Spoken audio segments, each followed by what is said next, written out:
Sa po, ay natinali ko yung suportahan ako para sa ating pong probinsya. At syempre, dahil ako nga po Hello, ma'am. isa po ako sa mga Hello. kandidato. Tinili ko na bawat sa inyo ay tutuman po kami kasakali ko. Nasa TikTok po ito Ay sa pag-aaral. Ayan, yan po si Ayuda kay mga kaibigan. At pinakinggan niya yung panawagan ni Mr. Villanueva na according to them is a barangay official, no? So, nandito na po siya.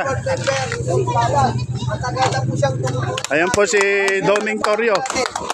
Ayan po siya. Siyempre, kailangan din po natin ng abogado sa konseho, si Atty. Larry Ruiz.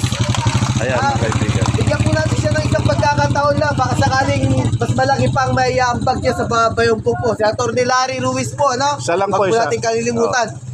So, maraming salamat at ibibigay ko na po yung pagkakataon kay Atty. Larry para sa po ay makapagpakilala sa inyo. God bless po. Palapakan.